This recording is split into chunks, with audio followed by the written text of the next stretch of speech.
Okay, Deb, I have a couple of questions for you All right. around what I find to be very difficult of delegation. Okay.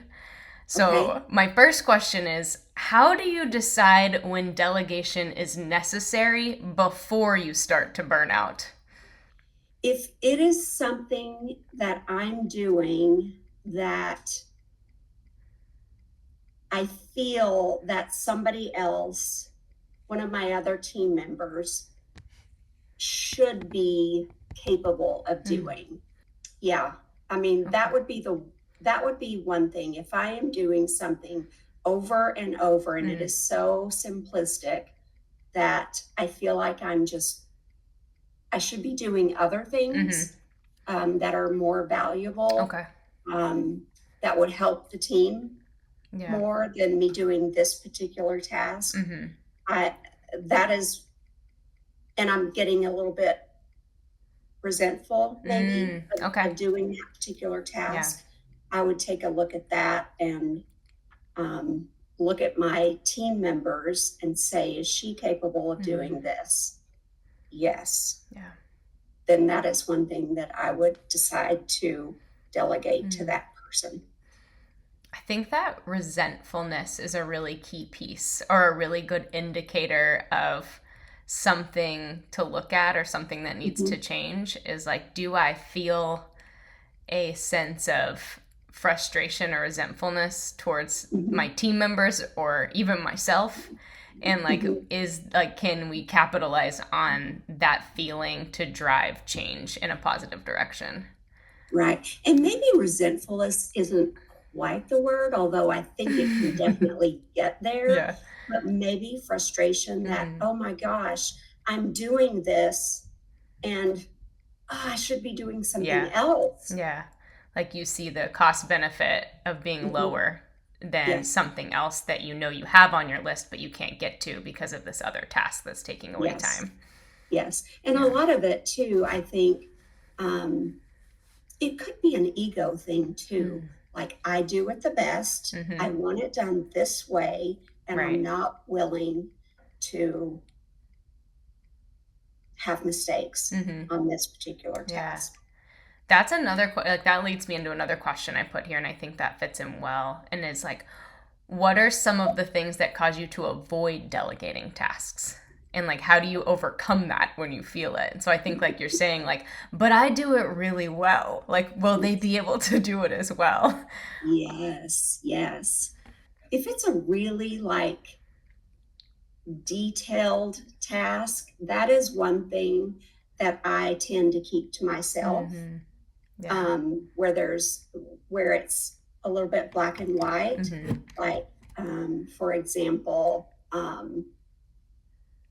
deposits or anything to do with money. Yeah. I want things to match up exactly. Mm-hmm. I don't want there to be any um, margin of error. Right. That's one thing that I tend to hold on to Mm-hmm. very tightly. But that's also not fair Right. to my team members when they Yeah. have that capability. Yeah. Since you've now transitioned remotely, how has that changed like, has that forced you to delegate more and differently since you're not physically present? Yes, yes. And it is, um, we've had to, it's kind of like you start and you tweak as Mm-hmm. you go, Yeah. and then it gradually starts to fall into place. Hmm. So, um, yeah, we've had to, it's kind of been a learning process Yeah. along the way, especially with deposits Mm-hmm. and petty cash Right. balancing. That's been a challenge. Yeah. And you're like, We've had oh, if bills only to I come in. was there. Yes. Yeah, yeah. So it's been a learning Yeah. process, but it's been good. Yeah.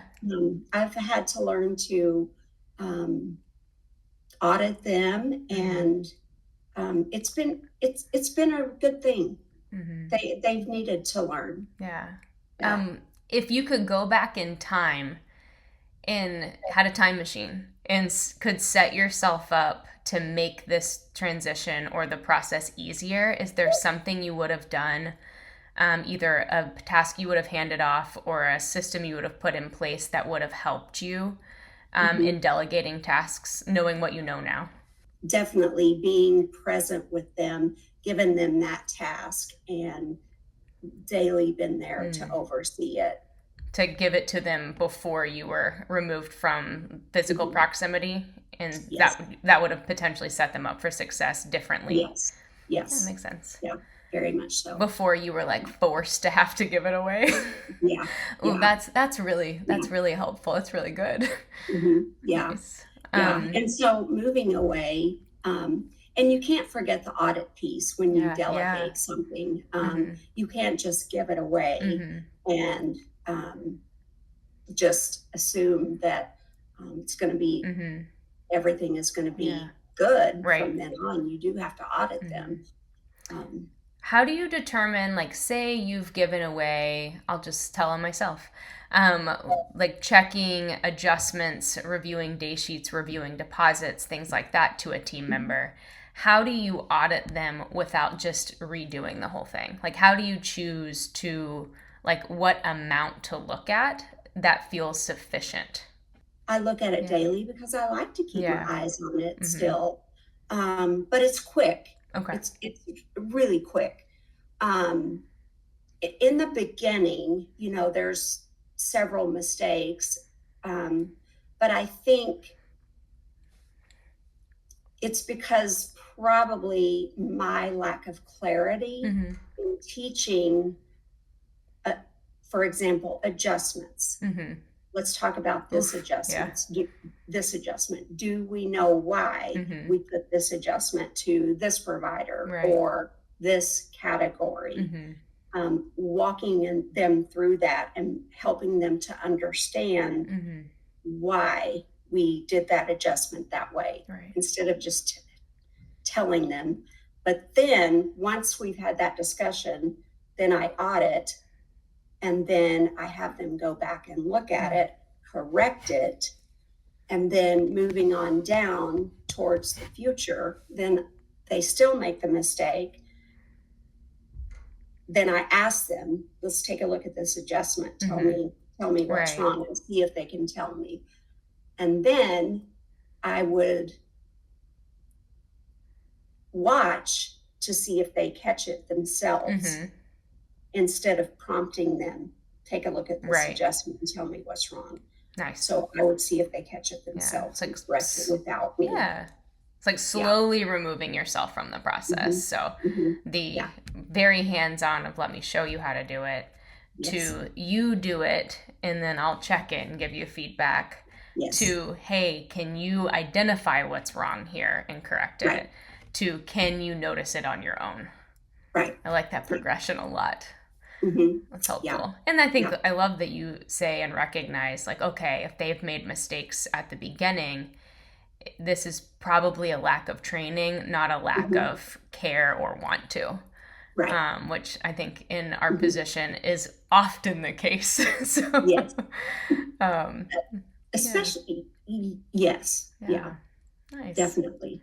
And that's then, always been my case. Yeah, me too. I'm like, well, I always go to, it was probably me first. Like, let's look internally at like what pieces of the puzzle you're missing, because I did not tell you and you cannot read my mind.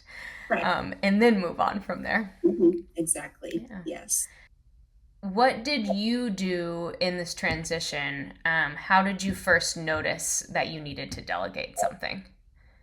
If I was completing something, if they had part A of that task and I had part B, if I was having to fine tune or clean up parts of A, they should easily be able to do that.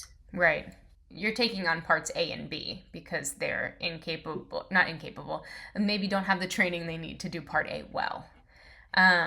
So you're ending up doing all of part A and B. Am I hearing that correctly? Yes. And so they need to be you need to delegate part A completely to where you're not doing part A and B unnecessarily. And so realizing that, I'm actually doing part A and B when I'm only supposed to be doing part B. So part A, we need some additional training here so I can fully hand it off. Yeah. Is that, and am I hearing that correctly? Does that sound right? Yes. Okay. Yeah. It's funny, that's like the same task that But then if I look at like petty cash, like counting petty cash at the end of the month, I mean, that's just counting pennies and quarters and dollars and adding it up. Well, I can teach my grandson how to do that. And when it comes to you, is it just it's not reconciled? And it's like, oh, it's not reconciled. I don't know. Yeah. Rather than like, hey, did you do it a second time? Did you double check? Yeah. Like having like a fail-safe system of like, hey, if you checked once and it wasn't correct, try again. Or like, here's a spreadsheet to put in how many dollars, how many fives, how many tens, how many 20s. Yes. And it adds it up for you, so there's less margin for error. Something like that, to where when it gets to you, it is reconciled, barring an actual discrepancy. Right. Yeah. I mean, and those are hard for them. Like when they reach those areas where they're stumped, like, ooh, this doesn't balance. Like, how do I handle that now? Do I just immediately go and ask a question? Right. I'm not balancing. Like, sometimes what are my like critical thinking tools to think through next without having to ask Deb? Yeah. Yep. Yeah. Like, what's the easiest thing to start with? Yeah, I think that's a really good point, just because I think people get stuck, and I find myself, speaking of that resentful piece, I find myself getting resentful when people ask me questions, and I'm like, if you would just think through, like, what would you do if I weren't here first? And like, is there someone you could call? Is there someone something you could look up online?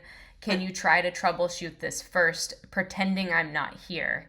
And then if you're really stuck, I'm here to help. Because it's that balance of like, you don't want people to feel like that you don't want to help them, but you also want to empower them to solve problems and troubleshoot on their own. Because that's good for them and for you. Yes. People like to feel accomplished and fulfilled.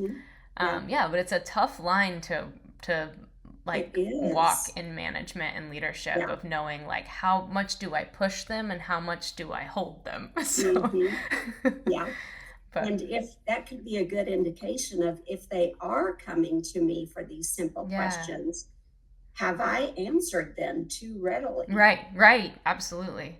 Like, have I coddled people out of my own need to be needed? Or my own need to feel like worthy or satisfied or good at my job. Exactly. Those are tough questions for yourself. Yes. But nice.